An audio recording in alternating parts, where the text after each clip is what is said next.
Assalamualaikum warahmatullahi wabarakatuh. Innal hamdalillah nahmaduhu wa nasta'inuhu wa nastaghfiruh wa na'udzu billahi min syururi anfusina wa min sayyiati a'malina. May yahdihillahu fala mudhillalah wa may yudlil fala hadiyalah. Asyhadu an la ilaha illallah wahdahu la syarikalah wa asyhadu anna Muhammadan abduhu wa rasuluh sallallahu alaihi wa ala alihi wa ashabihi wa man tabi'ahum bi ihsan ila yaumiddin, amma ba'd. Alhamdulillah, kembali pada malam hari ini kita melanjutkan kajian kitab Bulughul Maram min Adillatil Ahkam karya Al-Imam Al-Hafidh Ibnu Hajar Al-Asqalani rahimahullahu ta'ala. Malam hari ini kita di pertemuan 141 dan majelis terakhir insyaallah di kitab Al-Janaiz, kitab tentang jenazah. Karena sisa beberapa hadis penutup di pembahasan kitab jenazah ini. Kata beliau rahimahullah di hadits 576. Wan Anas radhiyallahu taala anhu qala syahidtu bintan lin nabi tudfan wa Rasulullah sallallahu alaihi wasallam jalisun indal qabr fara'aitu aynaihi tadma'an, rawahul Bukhari. Kata beliau rahmahullah dari Anas bin Malik, pelayan Nabi kita Muhammad sallallahu alaihi wasallam selama 10 tahun. Bukan budak, tapi memang ibunya membawanya kepada Rasulullah sebagai pelayannya. Beliau berkata, saya menyaksikan dua putri Nabi Rasulullah sallallahu alaihi wasallam dikuburkan. Dan Rasulullah sallallahu alaihi wasallam duduk di sekitar kuburannya. Maka saya melihat kedua mata beliau tadma'an, mengalirkan air mata. Diriwayatkan oleh Imam Al-Bukhari. Ini beliau bawakan sebagai kelanjutan pembahasan kita di pekan lalu, meratapi dan menangisi mayat. Kita sudah bahas bahwa meratapi mayat, menangis dengan suara yang keluar, apalagi sambil ngomel-ngomel, itu masuk niyahah, itu diharamkan.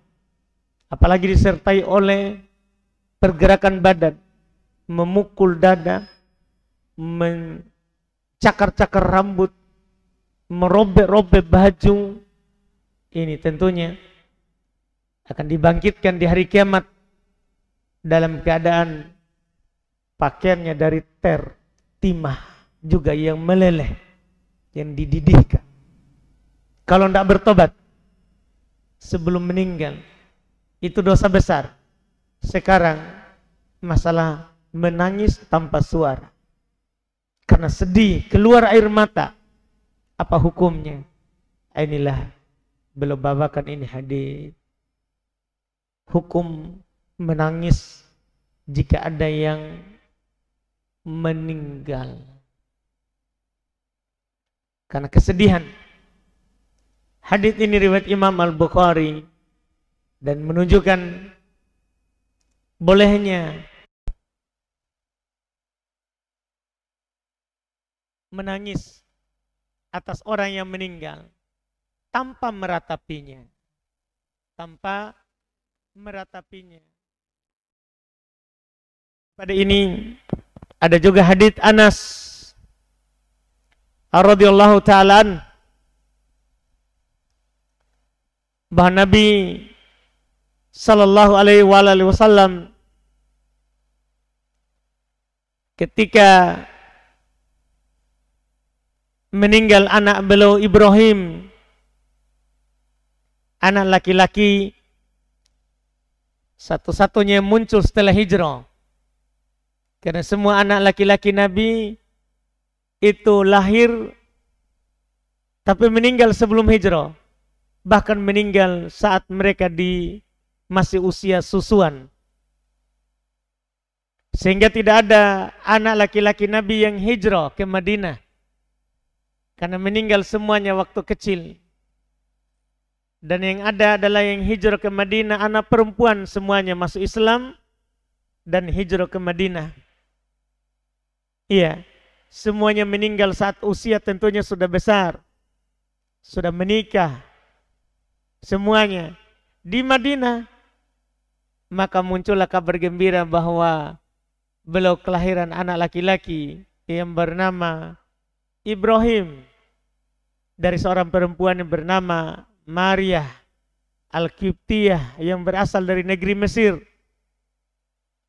Hamil, mengandung, lahirlah anak laki-laki yang bernama Ibrahim. Nabi kasih nama Ibrahim. Nama kakek buyutnya. Tapi saat berusia 2 tahun juga wafat. Meninggal. Maka Nabi bersedih. Bahkan mengalirkan air matanya. Dan Nabi SAW berkata, tadma'ul ain wa yahzanal qalb wa la naqulu illa ma yurdi rabbana wa inna bi firaqika ya Ibrahim lamahzunun. Beliau ucapkan. Beliau katakan, sungguh mata mengalirkan air matanya, hati bersedih, tapi kami tidak akan pernah berucap kecuali apa yang diridhoi oleh Rabb kami. Ini sekaligus tuntunan. Jadi tidak apa-apa hati bersedih, tidak bisa dihalangi. Air mata mengalir, tidak bisa juga dihalangi. Tidak bisa ditahan. Kalau hati sudah sedih, mata akan ikut sendiri. Mengalirkan air mata. Tapi Nabi ingatkan kita satu pelajaran di sini. Kita tidak boleh berkata kecuali apa yang diridhoi oleh Rabb kami. Sungguh kita semua ini, kata beliau, bersedih akan perginya Ibrahim. Tapi kan bersedih, cuma tidak boleh berkata kecuali yang diridhoi oleh Allah. Ini yang Nabi kita ajarkan. Apa yang harus kita katakan saat kita ditimpa musibah, ada yang meninggal dari keluarga kita? Yaitu kita hanya berdoa.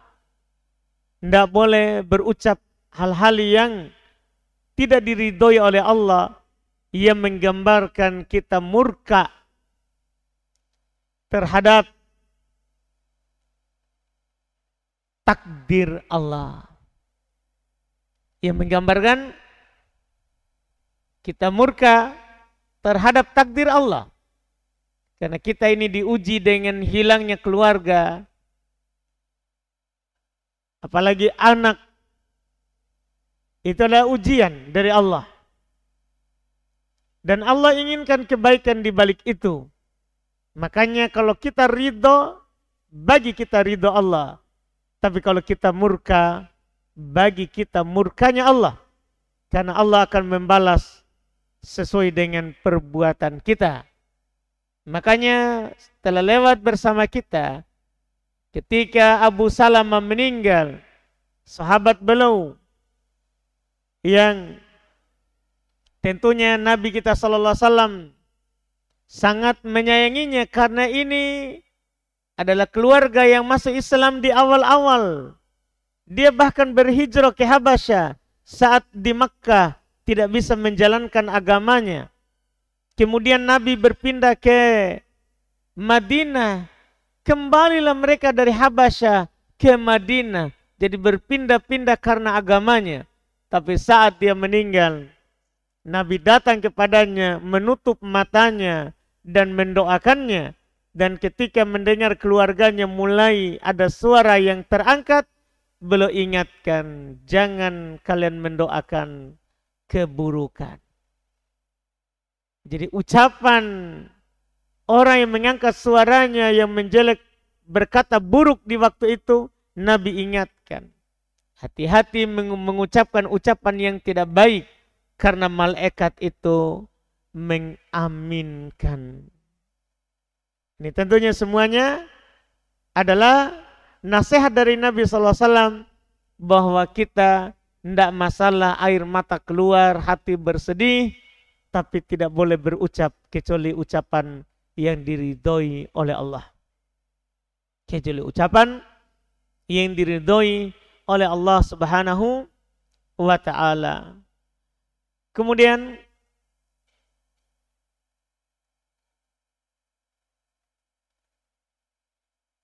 hadits berikutnya. Ini sudah selesai dari masalah menangisi menangisi orang yang meninggal. Jadi kita keluar dengan kesimpulan ada dua bentuk nangis. Iya, satu haram, satu boleh. Yang haram itu yang disertai oleh niyahah, teriakan. Iya, dengan suara. Apalagi disertai oleh memukul-mukul pipi, memukul-mukul dada, merobek-robek pakaian. Iya, mengacak-acak rambut. Itu masuk niyahah yang haram. Yang tidak dibolehkan. Dan ada nangis yang hanya mengalirkan air mata karena kesedihan dari dalam hati, maka ini tidaklah mengapa, tidak diharamkan. Ini tidak diharamkan. Kemudian kata beliau setelah itu, wa an Jabir radhiyallahu ta'ala anhu qala, anna Nabiya sallallahu alaihi wasallam qala, la tudfinu mautakum bil-lail illa an tatarru. Akhrajahu Ibnu Majah wa asluhu fi Muslim. Lakin qala zajara ayyuqbara ar-rajul bil-lail hatta yusalla alaihi. Masya Allah. Kata beliau dari Jabir radhiyallahu ta'ala anhu, beliau berkata, Rasulullah sallallahu alaihi wasallam bersabda, jangan menguburkan orang meninggal di antara kalian di saat malam hari kecuali memang terpaksa. Ini dikeluarkan oleh Ibnu Majah dan asalnya adalah Muslim, cuman beliau ingatkan itu supaya disolati dulu, jangan sampai dikuburkan malam sehingga tidak ada yang mensolatinya atau hanya sedikit yang mensolatinya. Hadits ini beliau ingin sampaikan kepada kita hukum kubur di malam hari. Maka para ulama berdasarkan hadits tadi tidak boleh kecuali darurat. Kubur malam hari tidak boleh kecuali darurat. Kalau hadis tadi. Tapi kalau kita membaca riwayat Imam Muslim, ternyata itu belum larang karena jangan sampai tidak ada yang mensolatinya. Dan itu apa yang dikatakan oleh dalam riwayat Imam Muslim, itu yang benarnya. Itu yang benarnya. Karena pernah dalam riwayat Imam Al-Bukhari dan Imam Muslim, para sahabat mengubur perempuan hitam yang membersihkan masjid di malam hari. Sehingga Nabi tidak tahu dan Nabi tidak mensolatinya. Para sahabat sudah mensolatinya dan kuburkan. Cuma Nabi kehilangan dia, belum bertanya mana itu perempuan. Maka kata para sahabat, telah wafat di malam hari dan kami langsung kuburkan. Karena memang Nabi anjurkan untuk segerakan jenazah. Iya, wafat langsung dikuburkan. Diselenggarakan jenazahnya, langsung dikuburkan. Dan kalau kita di Arab akan heran, kalau hidup di luar ya, di masyarakat, bukan kita pergi umroh itu tidak hidup di luar. Tapi kalau kita hidup di Arab, kita akan melihat keanehan terkait dengan jenazah. Iya. Orang baru saja meninggal, tiba-tiba disolati langsung dikuburkan. Langsung dikuburkan, tidak tunggu lama. Iya. Berapa kali kita saksikan seperti itu. Bahkan ada orang ditabrak sebelum asar. Waktu saya saksikan sendiri itu. Sebelum asar, sebelum adzan. Ditabrak, meninggal. Disolati setelah sholat asar. Di sana sudah terbiasa dari dulu. Bahkan terbawa sampai sekarang namanya menyelenggarakan jenazah. Sampai kita berbisik-bisik, ini tadi ya yang dikontrakan kita. Iya. Tidak adanya kalau kita di Indo ini. Sudah dikatakan, ngapa itu? Tapi mereka sudah terbentuk dari dulu begitu. Karena makin lama disimpan di rumah, makin banyak orang meratapinya. Makin banyak orang menangis. Setiap datang, ceramah lagi kita menangis. Kasihan sepupu tai, ibu tai, mama tai. Setiap orang datang begitu. Akhirnya menangis lagi. Menangis lagi. Makanya itulah hikmahnya Nabi SAW ajarkan kepada kita. Asri'u bil jenazah. Segerakan itu jenazah. Segerakan itu jenazah. Ini yang kita lihat. Lihat itu ternyata kebiasaan kalau kita membaca sejarah Nabi, wafatnya para sahabat. Di masa Nabi, ternyata seperti itu. Kalau wafat malam, mereka malam. Bahkan Nabi SAW pernah kedapatan beliau di kuburan malam. Menguburkan sahabat yang meninggal. Menguburkan sahabatnya meninggal. Karena ada dinukil oleh sahabat ya Jabir radhiyallahu ta'ala bahwa orang-orang melihat ada lampu di kuburan.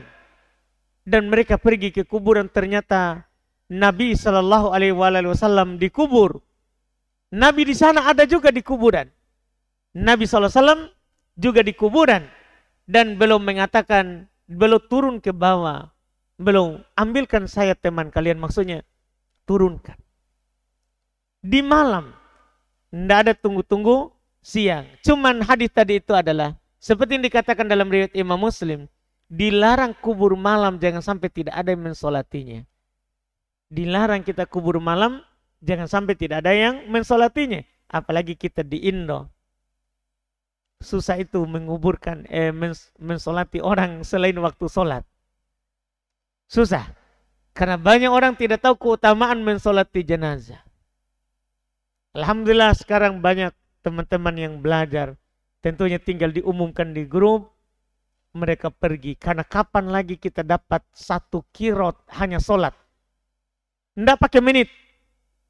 Karena sholat jenazah sangat cepat. Hanya 4 kali takbir.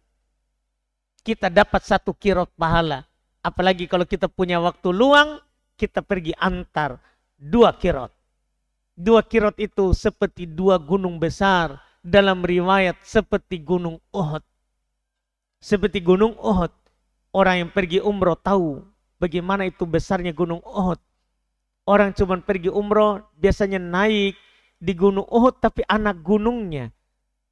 Anak gunungnya bukan yang di gunung Uhud itu yang di belakang. Susah dinaiki itu. Iya. Besar dan tinggi. Besar dan tinggi. Iya.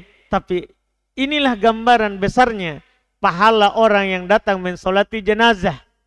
Orang yang mensolati jenazah. Sebenarnya walaupun malam kalau ada yang disolati, maka pasti orang berlomba-lomba untuk datang mensolatinya. Tapi misalnya di zaman kita ini, apalagi kita di negeri kita ini, orang-orang tidak paham.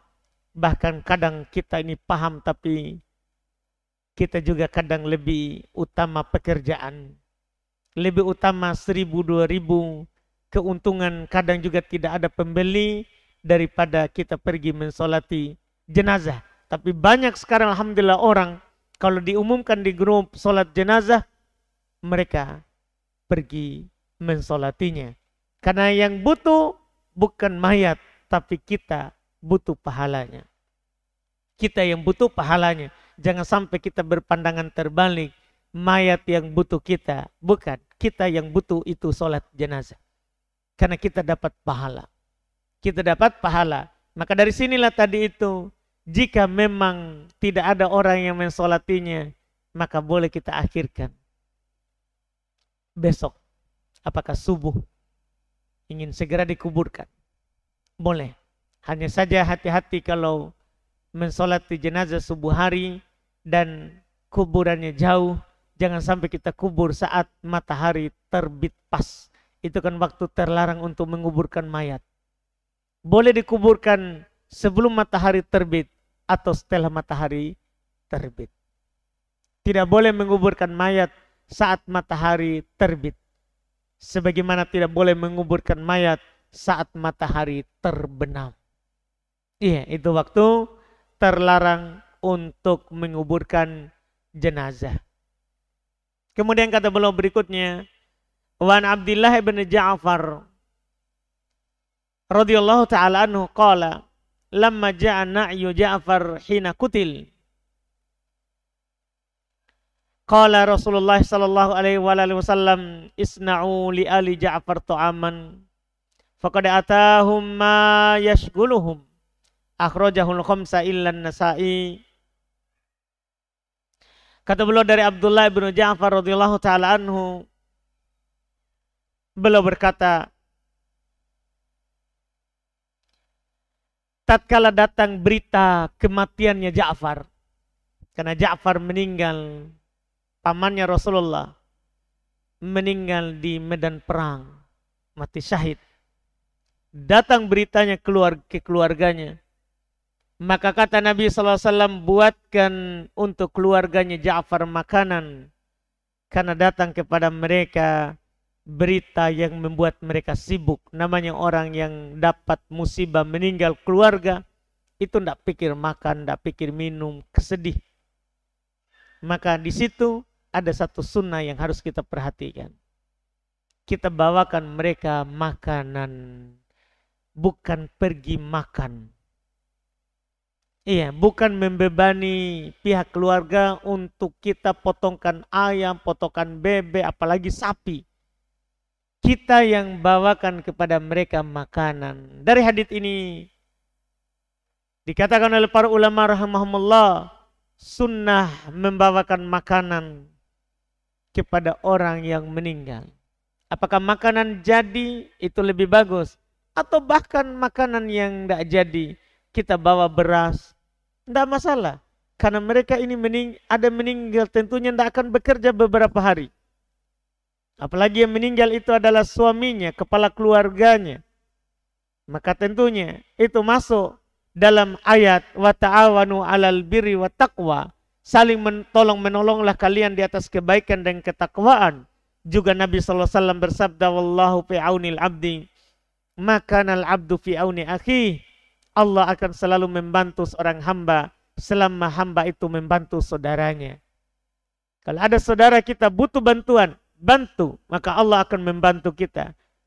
Kalau saat saudara kita susah, kita bantu, maka dengan itu Allah akan membantu saat kita susah.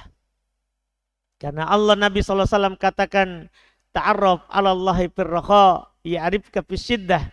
Kenalilah Allah saat kamu lapang, maka Allah akan mengenalmu saat kamu susah. Kenali Allah.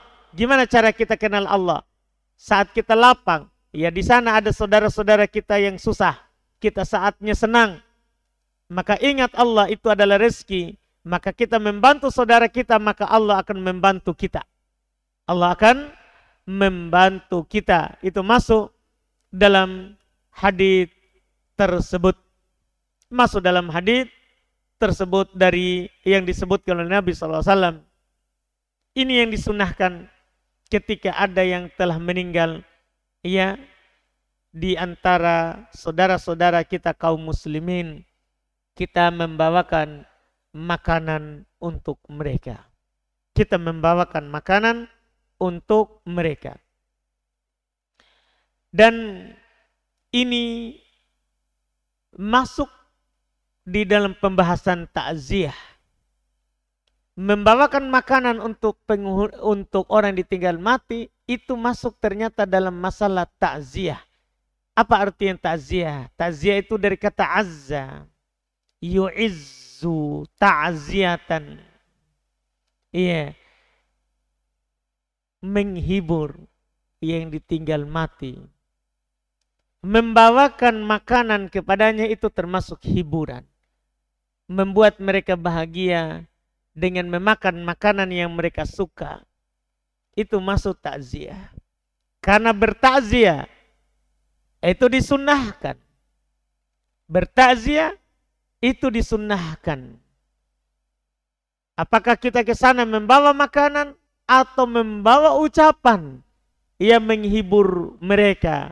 Seperti Nabi Shallallahu Alaihi Wasallam dalam hadits Bukhari Muslim, beliau datang bertakziah, menghibur yang ditinggal mati dengan mengucapkan innalillahi ma akhadha walahu ma a'ta wa kullu syai'in indahu bi ajalin musamma. Dinasihatkan seperti itu. Sungguh milik Allah apa yang dia ambil, milik Allah apa yang dia beri, segala sesuatu itu sudah ada ajalnya. Kemudian beliau berkata fal tasbir wal tahtasib, hendaklah bersabar dan mengharap pahala. Kita tidak usah ucapkan ucapan yang seperti ini, tentunya bahasa Arab. Di orang yang tidak paham bahasa Arab, kan nanti dia akan kira doa. Padahal ini bukan doa. Ini nasihat. Ini nasihat. Milik Allah apa yang diambil. Sebagaimana milik Allah apa yang dikasih kita. Semuanya ada waktunya. Bersabarlah. Harapkan pahala dari musibahmu. Ini nasihat bukan doa. Ada doa. Ketika Nabi SAW berkunjung melakukan takziah saat meninggal Abu Salamah. Kalau itu doa. Walaupun di situ juga ada nasihat. Nabi kumpulkan nasihat dan doa. Nabi nasihati supaya tidak meratapi. Setelah itu Nabi mendoakan. Allahumma gfirli Abi Salamah. Warfa' darajatahu fil mahdiyin. Wa khulufi akibihi minal gobi fil gobirin. Waghfir lana walahu ya rabbal alamin. Wafsah lahu fi qabrihi wa nawwir lahu fi. Nabi mendoakan, ya Allah ampunilah Abu Salamah. Kita nanti ganti namanya, jangan sampai kita juga baca doa Allahumma gfirli Abi Salamah. Yang meninggal adalah Abu Ibrahim. Kita ganti namanya. Iya, Allahumma gfirli Abi, kalau ada abinya. Kalau tidak ada dia tidak dikenal dengan Abu, namanya Allahumma gfirli fulan, sebut namanya. Ya Allah ampunilah si fulan. Itu sunnahnya. Itu saja yang diulang-ulangi, tidak ada masalah. Kalau kita tidak bisa panjang. Allahumma gfirli fulan, Allahumma gfirli fulan. Kita ulang-ulang itu. Tidak masalah. Warfa, kalau kita mampu ya panjangkan setelahnya. Warfa darajatahu fil mahdiyin. Angkat kedudukannya di kalangan orang-orang yang mendapat petunjuk. Wa khulufi akibihi fil gobirin. Gantilah di keluarganya yang lebih baik dengan gantikan dia di keluarganya yang ditinggalkan. Waghfir lana walahu, ampunilah kami dan dia ya rabbal alamin, wahai Rabb alam semesta. Wafsah lahu fi qabrih, lapangkan kuburannya. Wa nawwir lahu fi, berikan cahaya di dalam kuburannya.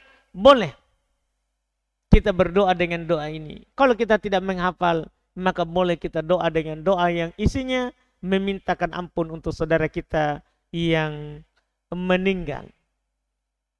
Sampai berapa lama kita boleh datang bertakziah? Jamnya tidak ditentukan. Jamnya tidak ditentukan. Yang ditentukan sekarang, setelah dia meninggal, berapa lama kita boleh, maksudnya boleh datang mengucapkan ya kesabaran dan nasihat kepada yang ditinggal mati. Maka di sini para ulama rahimahumullah berselisih pendapat. Kalau Imam Syafi'i, demikian pula Imam Ahmad, boleh batas waktunya sampai 3 hari saja. Bukan maksudnya hari pertama datang, hari kedua datang, hari ketiga datang. Manda, maksudnya boleh sampai 3 hari setelah meninggal. Adapun kalau sudah hari keempat, enggak, itu sudah lama. Itu Imam Syafi'i dan Imam Ahmad. Bukan 3 hari maksudnya kita buatkan maghrib isya atau setelah isya. buat acara khusus, ada ceramah-ceramah, buat makanan. Enggak, bukan itu maksudnya. Iya, sampai berapa lama kita boleh datang ke rumah orang yang ditinggal mati, itu yang dibicarakan sekarang, jangan salah paham. Maka Imam Syafi'i dan Imam Ahmad mengatakan 3 hari. Sementara Abu Hanifah berpendapat hanya boleh sebelum dikuburkan. Adapun sudah dikuburkan tidak boleh. Sudah dikuburkan tidak dibolehkan. Ya. Dan dari pendapat yang kuat, pertama, ucapan dari Imam Syafi'i dibatasi sampai 3 hari saja. Demikian pula Imam Ahmad, tidak ada dalil yang sahih yang menunjukkan hal tersebut.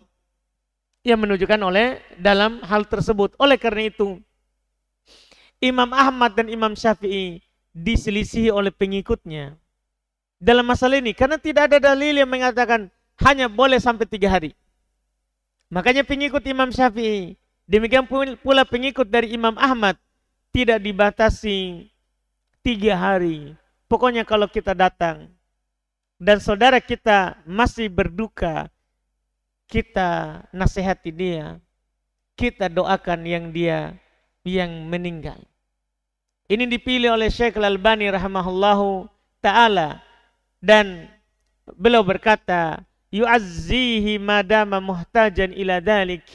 Dia menghiburnya selama dibutuhkan. Karena orang kadang itu bersedih, 3 hari belum hilang. Bahkan selalu diingat, datang lagi seseorang punya hubungan dengan yang meninggal, dia ingat lagi, menangis lagi. Disitulah kita nasihati. Iya, karena kan tujuan daripada takziah adalah menghibur yang ditinggal mati. Menghibur yang ditinggal mati. Adapun membatasinya dengan 3 hari, maka itu tidak ada dalil khusus. Dan masalah berkumpul di rumah mayat, tentunya ini adalah lebih tidak dituntunkan lagi. Ini lebih tidak dituntunkan lagi kalau berkumpul di rumah duka.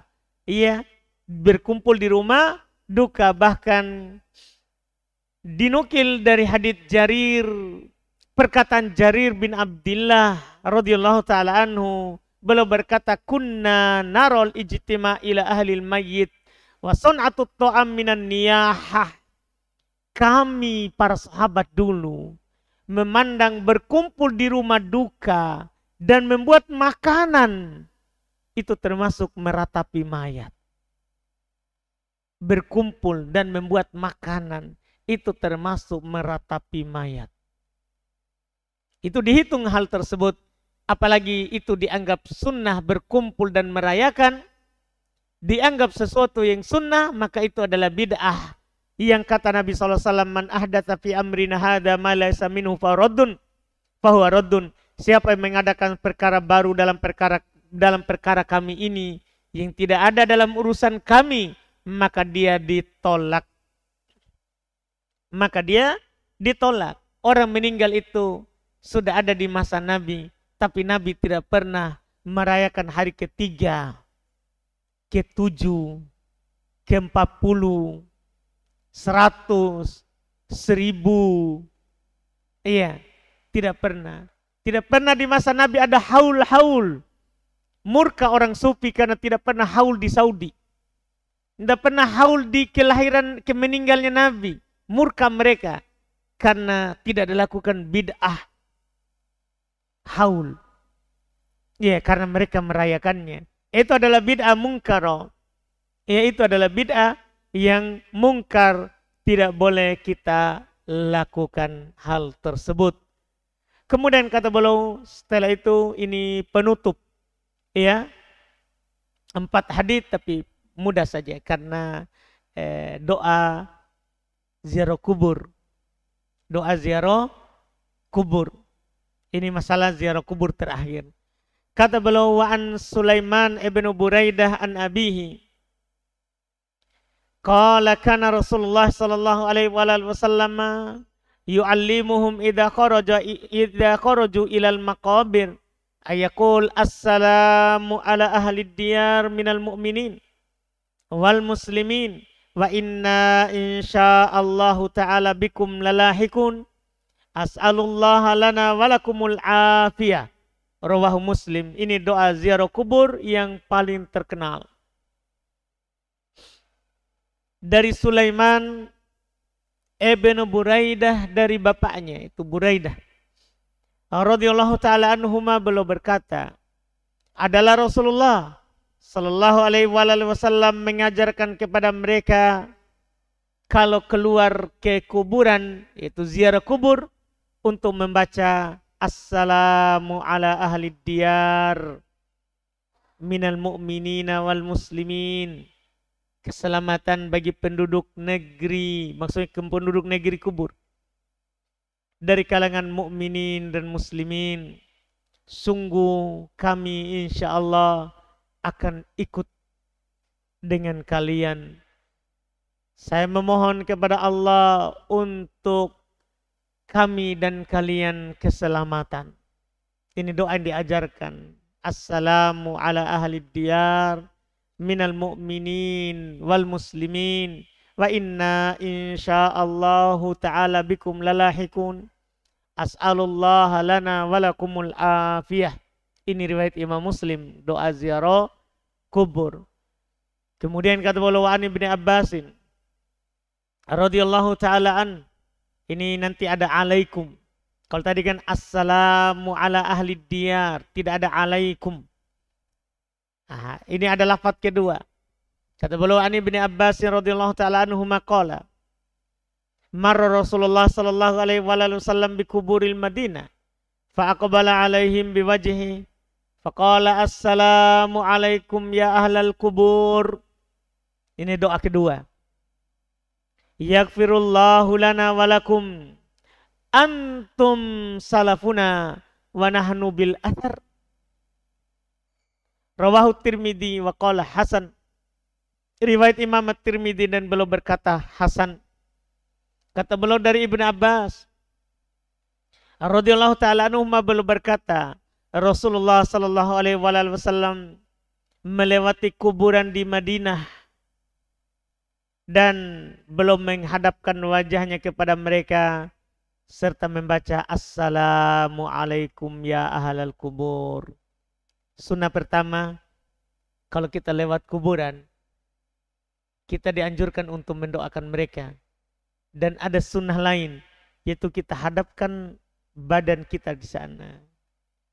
Karena orang kalau salam kepada orang yang hidup, kan kita pasti melihat orangnya. Assalamualaikum, kan begitu. Masa kita salam orang sini, kita lihat sana. Assalamualaikum, yang kita mau salam sini. Kan bukan adab. Jadi orang hidup juga kan saudara kita, orang meninggal saudaranya kita. Maka Nabi mengajarkan kepada kita adab. Kita hadapkan wajah kita ke kuburan. Assalamualaikum. Ada alaikum. Kalau tadi langsung. Assalamu. Apa tadi? Ala ahli diyar. Kalau ini assalamualaikum ya ahlal kubur. Langsung. Kalau tadi penduduk negeri kuburan. Kalau ini penduduk kubur. Penghuni kubur. Ini menunjukkan bahwa ada kehidupan di alam kubur. Namanya alam barzakh. Ini diingkari oleh orang-orang yang tidak percaya akan adanya adab kubur dan nikmat kubur. Kalau kita percaya, karena Nabi kabarkan. Kalau tidak ada, kenapa kita doakan? Kenapa diajarkan kepada kita doa untuk orang yang telah meninggal mendahului kita? Ini doa yang dianjurkan. Assalamualaikum ya ahlal kubur. Yaghfirullahu lakum walana. Semoga Allah mengampuni lana walakum, kami dan kalian. Jadi jangan hanya mendoakan juga penghuni kubur. Doakan juga diri kita. Kita juga butuh pengampunan. As'alullaha yaghfirullahu lana walakum. Semoga Allah mengampuni kami dan kalian. Antum salafuna, kalian pendahulu kami. Semua orang yang telah meninggal namanya salaf. Makanya kita bilang, saya ini pengikutnya salafi. Pengikutnya salaf, maksudnya pengikutnya orang-orang yang telah meninggal. Yaitu Nabi, maksudnya Nabi dan para sahabat. Nabi dan para sahabat. Itu namanya salafi. Pengikut orang terdahulu. Yang telah meninggal. Jadi Nabi bilang, antum salafuna. Kalian adalah pendahulu kami.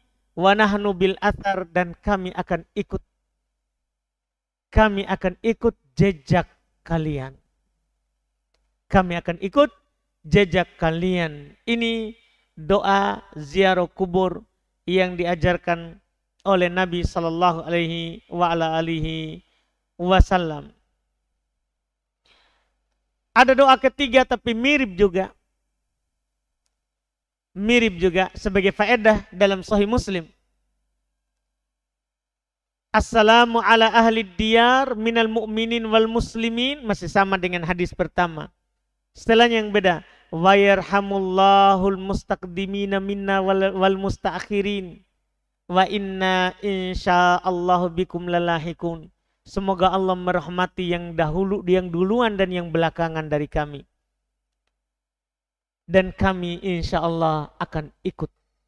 Karena tujuan dari ziarah kubur kita sudah ambil di pertemuan pekan lalu.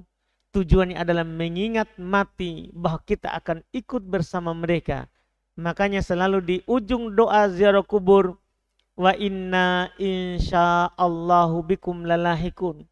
Dan kami akan ikut dengan kalian. Iya, mau tidak mau. Itu kita akan mengingat mati kalau ke sana. Sebagian orang pergi ziarah kubur mengingat mau hidup lama. Makanya dia ke sana malah minta harta, minta istri, minta anak, minta dikayakan.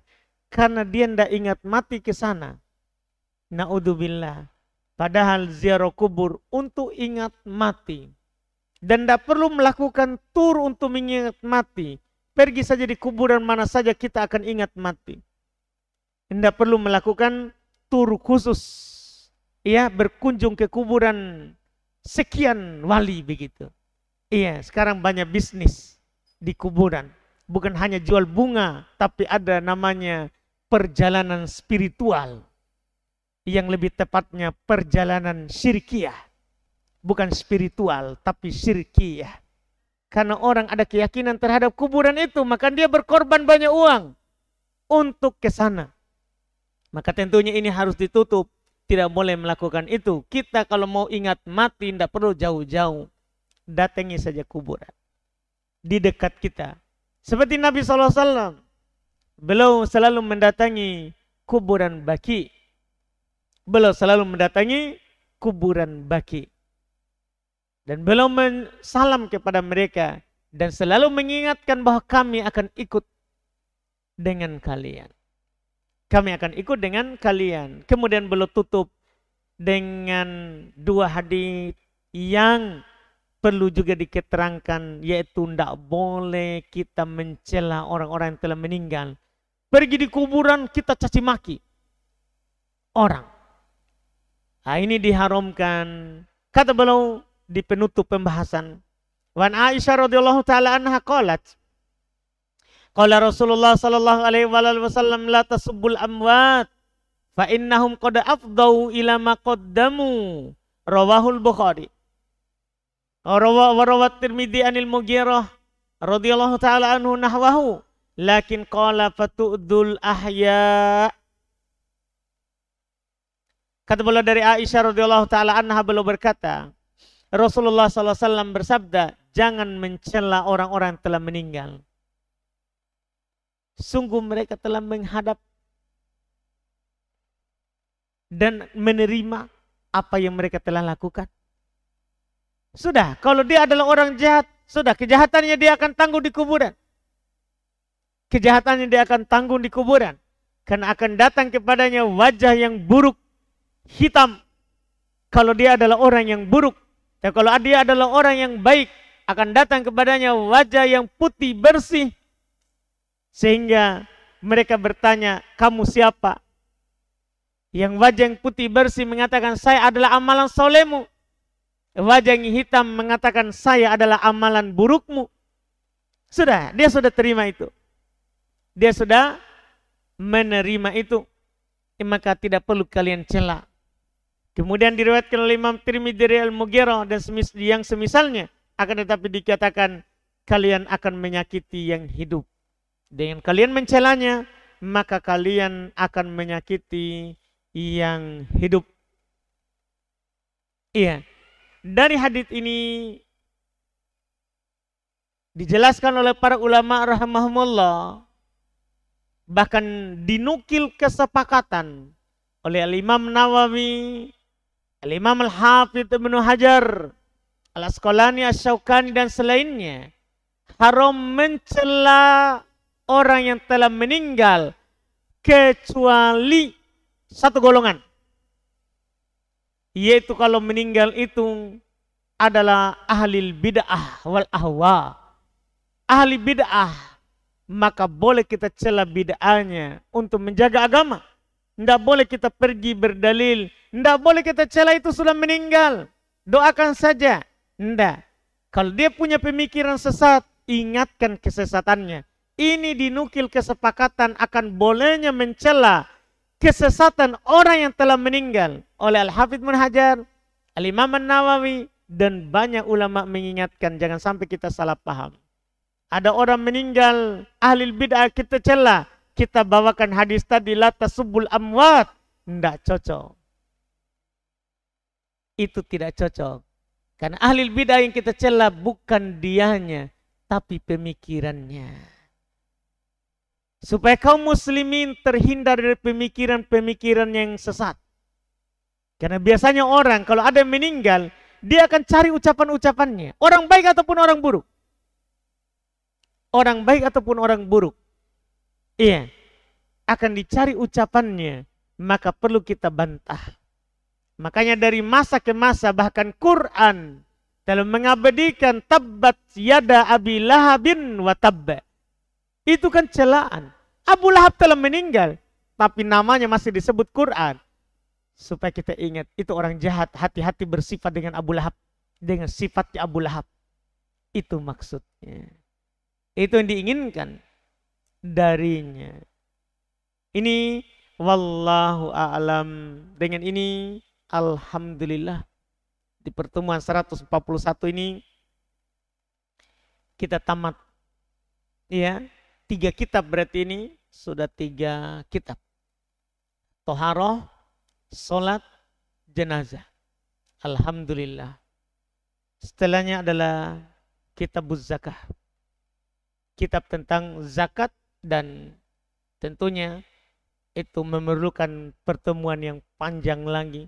Karena pembahasan zakat adalah bukan pembahasan yang pendek. Bukan pembahasan yang pendek. Butuh kesabaran, alhamdulillah, untuk mempelajarinya. Kita cukupkan dulu. Kalau ada pertanyaan, fadhol. Silakan, Pak.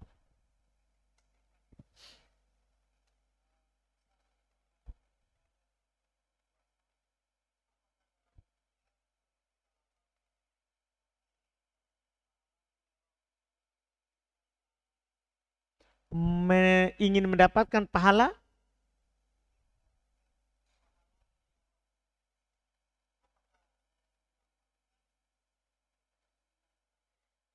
Jadi niat itu tidak ada lafadznya sama sekali. Tidak ada lafadz niat yang dilafatkan kecuali saat haji atau umroh. Labbaika umroh. Labbaika bi umroh. Boleh juga labbaik Allahumma bi umroh. Kalau haji bi haji. Tidak ada. Jadi memang niat itu ibadah hati, bukan ibadah lisan. Niat itu adalah ibadah hati, bukan ibadah lisan. Wallahu a'lam.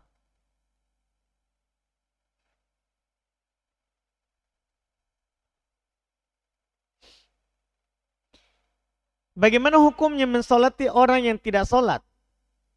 Kalau tidak sholat karena mengingkari kewajiban sholat, misalnya kita tahu, dia bilang, saya tidak wajib lagi sholat. Sholat itu untuk orang awam. Saya ini sudah ma'rifah. Sudah tingkat tinggi. Sehingga dia mengatakan tidak wajib lagi bagi saya sholat. Ini orang mengingkari kewajiban sholat. Ini kafir. Sepakat para ulama. Orang yang mengatakan tidak wajib lagi sholat terhadap dirinya, kafir ijma'an. Seluruh madhab berpendapat kafir. Tapi kalau dia tidak sholat karena malas, mayoritas berpendapat belum kafir. Boleh kita sholati. Boleh kita sholati karena masih muslim. Kecuali kalau kita tidak sholati, orang-orang melihat perbuatan tak. Kalau kita tidak sholati, orang-orang langsung bilang, "Woi, bahaya kalau kita seperti si fulan. Tidak disolati sama Pak Ustaz." Orang akan ambil pelajaran dari situ. Maka jangan disolati. Jangan disolati. Walaupun dia muslim. Kalau itu adalah pelaku maksiat. Karena orang akan melihat perbuatan kita. Tapi kalau tidak ada pengaruhnya, kita sholat atau tidak pun orang tidak ada ambil pelajaran, maka tentunya tidak apa-apa kita sholati. Terus pelaku kesyirikan. Kalau pelaku kesyirikan murtad, itu kan pembatal keislaman. Tidak boleh kita sholati. Tidak boleh kita mendoakan musyrik. Orang meninggal di atas kesyirikan. Tidak boleh kita sholati. Tidak boleh kita antar jenazahnya. Tidak boleh kita. Iya. Kecuali yang keluarganya. Tidak ada yang menguburkan kecuali mereka. Tidak apa-apa. Ketika meninggal Abu Thalib di atas kesyirikan, di atas agama Abdul Muttalib, nenek moyangnya, maka Ali datang kepadanya, kepada Nabi, binasa pamanmu. Kata Nabi, kubur ayahmu. Kubur ayahmu. Tidak apa-apa dikuburkan. Tapi ke sana tidak. Mensolatinya tidak. Iya. Mendoakannya tidak. Iya. Wallahualam. Atau orang yang banyak utangnya. Kalau banyak utangnya kan masih muslim. Solati. Nabi pernah datang jenazah. Saat belum mau solati dikasih tahu bahwa ada utangnya. Maka Nabi berkata, solati teman kalian. Berarti bukan berarti tidak disolati. Tapi Nabi untuk memberikan pelajaran bahwa jangan dikubur kalau belum dilunasi utangnya. Lunasi dulu utangnya. Ya, ini menjelaskan pentingnya bayar utang. Pentingnya bayar utang, bukan tidak mensolatinya. Orang yang banyak utangnya muslim, disolati. Muslim dia disolati, wallahu alam.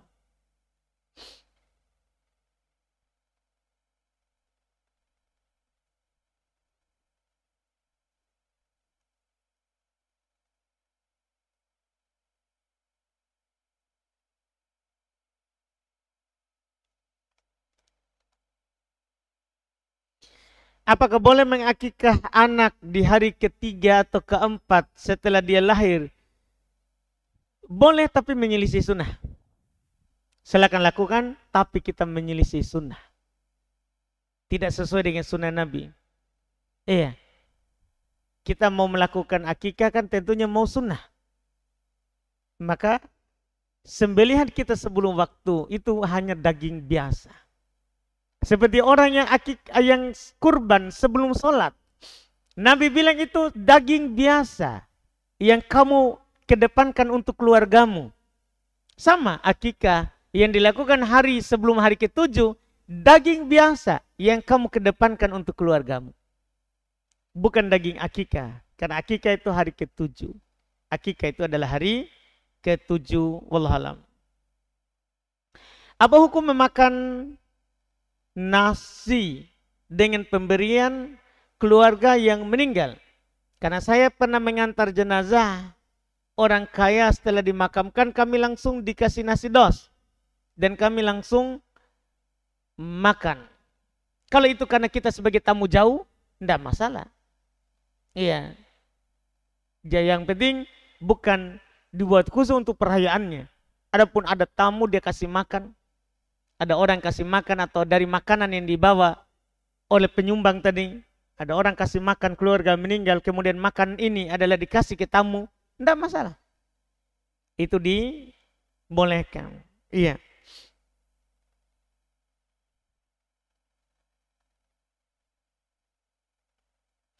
Apa pandangan agama mengenai kecemasan berlebihan Lalu bagaimana cara mengatasinya sesuai syariat? Iya. Kecemasan yang berlebihan tentunya kita dilarang dalam agama. Karena banyak hal yang muncul dari kecemasan berlebihan ini. Kita akan mulai bersangka buruk. Apakah kepada orang sesama kita? Bahkan bersangka buruk pada diri sendiri. Bahkan berikutnya bersangka buruk kepada Allah. Itu tentunya dilarang. Kita dianjurkan untuk bersangka baik. Iya, kecemasan itu masalah, bahaya besar. Kita bisa tidak khusyuk dalam ibadah gara-gara kecemasan yang berlebihan. Tapi kalau itu lahirnya karena musibah yang menimpa, kadang kan ada orang dikena musibah akhirnya muncul itu. Maka cukup dia tambah keimanannya, dia pelajari tentang keimanan, itu akan hilang. Karena kapan orang kuat keimanannya kepada Allah, akan hilang itu banyaknya kesedihan dan rasa takut. Iya, karena orang yang beriman adalah akan hilang rasa sedih dan rasa takutnya. Akan hilang rasa sedih dan rasa takutnya. Kan cemas itu kan muncul karena dua itu saja. Sedih berlebihan atau takut berlebihan. Sehingga muncullah yang namanya kecemasan yang berlebihan. Maka caranya adalah tambah keimanan, belajar agama, karena dengan itu kita akan hilang dengan sendirinya rasa takut dan rasa sedih.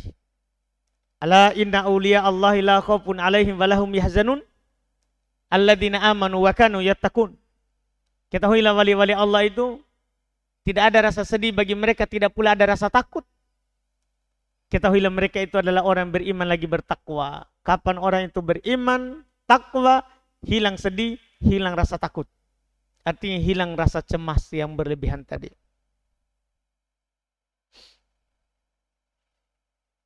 Apakah ada doa yang sunnah dibaca ketika lupa atau ingin mengingat sesuatu? Kita sebenarnya ada di yang kita baca. Ada anjurannya, tidak ada doa khusus. Tapi kalau kita baca surat Al-Kahfi, ada di situ. Kalau kita lupa sesuatu, ada kita dituntunkan. Di surah Al-Kahfi, cuma masalahnya kadang kita baca tidak tahu arti. Di surah Al-Kahfi, cari maki sendiri nih. Ya. Ada di situ obatnya lupa. Kalau kita lupa, maka kita ada tuntunannya. Jadi kita cari sendiri atau saya kasih tahu ini? Cari sendiri mi. Cari sendiri mi. Alhamdulillah cari sendiri maki. Siapa tahu kita supaya kita baca Al-Kahfi lah. Nanti lapor pertemuan nanti. Saya sudah dapat. Mudah aja itu. Kita baca 110 ayat dengan terjemah. Kita akan dapat itu. Iya, di situ ada salah satu ayat. Kalau kamu lupa, lakukan ini. Baca miki saja. Baca 110 ayat dengan terjemahan. Insya Allah semuanya akan dapat. PR itu ya, tugas rumah. Tidak ada hadiah. Bolehkah, ini terakhir, bolehkah meminjamkan dana masjid tanpa sepengetahuan jamaah atau pengurus masjid atau muhsinin dia menyumbang hartanya dalam rangka untuk masjid? Tidak boleh. Orang sumbang ke masjid wakaf untuk masjid. Tidak boleh kita kasih pinjam orang. Itu namanya kita tidak amanah terhadap pewakaf. Orang kalau dikasih masjid, ya semua untuk masjid. Kalau masjidnya sudah gagah, sudah cantik, semua tidak ada lagi yang mau dianu, alihkan wakafnya ke orang lain. Ke masjid yang belum selesai dibangun. Jangan biarkan di situ kita lapor saldota ada 500 juta. Kadang dicari mana itu, ternyata sudah deposit oleh ketua masjid. Tidak boleh, tidak amanah. Tidak amanah. Kalau banyak saldonya, sumbang ke masjid lain yang belum rampung. pindahkan wakafnya kaum muslimin. Dan akan senang juga kaum muslimin kalau dengar pengumuman di Jumat.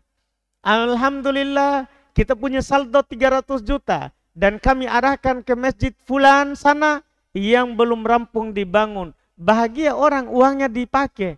Daripada setiap pekan diumumkan bahwa saldo kita bertambah dan tidak pernah berkurang. Berkurang hanya untuk ongkos khotib 300.000.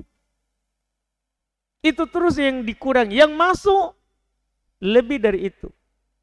Dan kita tidak pernah pikirkan masjid lain. Iya, kalau memang masjidnya belum selesai, ada uang masuk, buatlah untuk wakafnya orang itu sesuatu yang menjadi masjid. Menjadi masjid. Wallahualam. Kita cukupkan, alhamdulillah, semoga bermanfaat. Insyaallah kita lanjut lagi di pertemuan akan datang. Atau kita libur nih. Mau Sya'ban di? Belum pi? Nanti dilihat. Alhamdulillah. Tergantung nanti Bapak. Kita cukupkan subhanakallah hamdika asyhadu an la ilaha illa anta astaghfiruka wa atubu ilaik.